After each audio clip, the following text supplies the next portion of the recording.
Welcome back, gang, to another thrilling episode of Maggie's Subpar podcast. If you guys didn't know, this will actually mark my 100th episode. I started this podcast a year ago today, and I just wanted to do something a little special for you guys. Yay! So, I decided on a Q&A to let you guys decide what you wanted to know about me.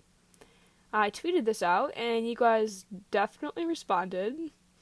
Unfortunately, I can only pick a few of the questions you guys asked me to fit in my usual 8-minute podcast time, but I promise they're good ones. Before we get into it, I should probably introduce myself. My name is Maggie Deneen, and I'm your host. I just want to give a quick shout out to all my 7 billion subscribers, and that you guys mean the world to me. Now with that, let's get into it. Alright, so the very first tweet I came across was from a user named ChickenLover101. They asked me, "What's your most embarrassing story while working?" Alright, so for those of you who don't know, I work at a hot dog shop, and over the summer, I liked to pull pranks on my coworkers. Eventually, they started pulling pranks on me too. And one time, in specific, my manager said that a customer wrote a really bad Yelp review about me. Yikes. Like, paragraphs, and that the customer cited me by name. That day, I worked cashier, and apparently the review said that I got the customer's order wrong, I seemed unfocused, and was overall rude, and because of this, he was never coming back to Martino's because of me. My manager, Sandy, and her partner in crime, Emily, let me believe this for like 4 hours. They finally pitied me because I was near tears through my whole shift, and they finally just told me it was all a joke. I was so embarrassed because I didn't connect any of the dots, like, why couldn't I find the review online? Why didn't he come back up to me if I had messed up so badly? And why couldn't my coworkers describe him when I asked who the regular was? I got ChickenLover101, and that is my most embarrassing work day to date. So the next tweet that I saw was from RawPancake11, and they asked me, "What is something unique about you?" The first thing that comes to mind is my white hair. Like, let's be real, it's pretty visible, and everyone kind of asked me about it, so I guess I'll tell you guys the story. In 4th grade, I went to Worlds for dance, and one of my teachers was doing my wig, and she accidentally pulled out 2 huge chunks of my hair. Ow! A year later, my mom notices it. She takes me to the doctor because, like, what 5th grader has white hair? And he basically said that it was genetic, and the trauma of my hair being pulled out triggered some gene that now makes any hair that I pull out turn white, so that's great. While I have had it since middle school, I did dye over it for a really long time because I didn't really like it. Now I just don't really care, so I've let my white hair grow out. But yeah, I'd say that's pretty unique about me. Alright guys, so we're just going to keep on rolling with all of these great questions, and as I already established, I have 7 billion subscribers, so of course a lot of celebrities subscribe to me, and Queen Elizabeth II actually asked me this. Has there ever been a story you have been embarrassed to talk about?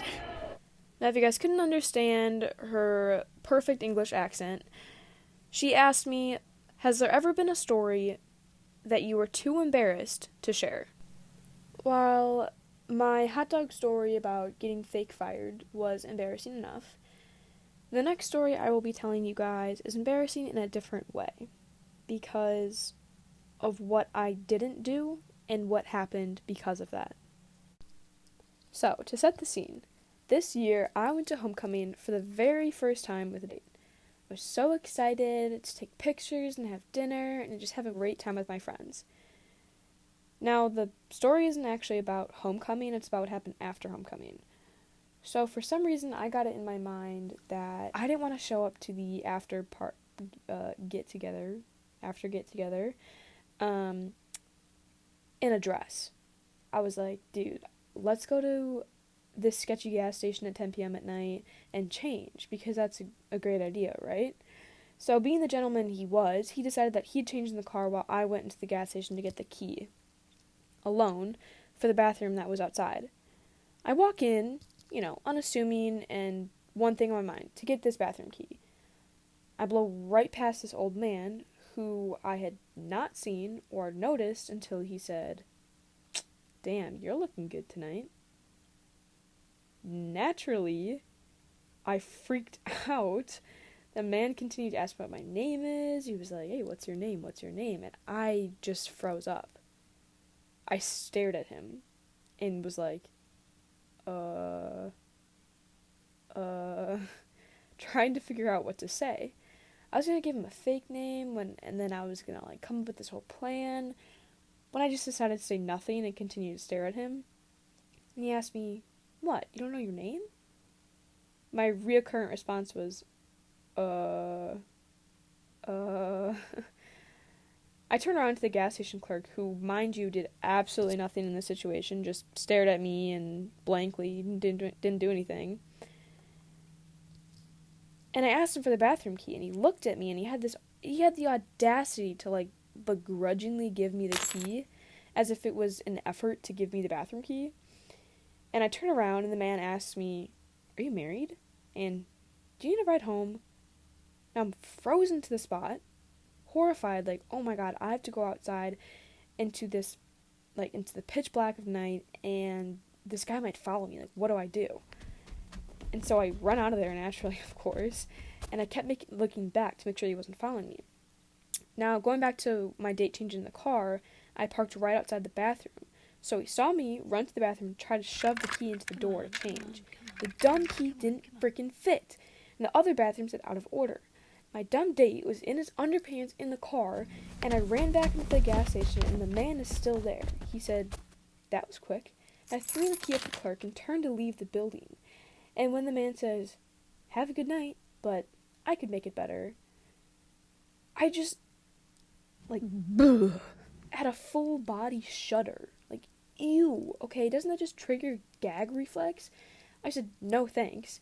The only thing I said to him, mind you, and ran out of there. I sprinted to the car and tried to pull the driver door open because I was driving, and my stupid date locked the car. I was frantic that the guy was following me or something. I don't know. I was just in this state of panic. So once I was inside the car, I was hyperventilating. My hands were shaking really bad, and my date asked what happened, and I just stared at him. I could not process the fact that had just happened to me in the span of 5 minutes. Now, once we started talking about it, I realized that what I had just experienced was literally harassment. I think the scariest thing about this experience was that I was so uncomfortable that I did nothing. Okay, getting right into our next question. Seth Rogen asked me, "Oh, wow, that was my timer for 8 minutes. So I guess we'll just have to pick up on this last question in next week's podcast." Thank you guys for listening, and remember, it is so okay to feel embarrassed. I was embarrassed in how gullible I was in my job, and for a long time, I was really embarrassed in my white hair. Last but not least, I was so embarrassed that I did not stand up for myself when I was being harassed. And it's okay, because a lot of the time, those situations build character. I have learned to be more confident in my job position, my hair, and in myself. Now with that, remember to tune in every 8th day of the week at 10:10 a.m. for another weekly episode of Maggie Subpar Podcast. Thank you guys again for 7 billion subscribers and helping me celebrate my 100th episode. I'll see you guys next time. Bye.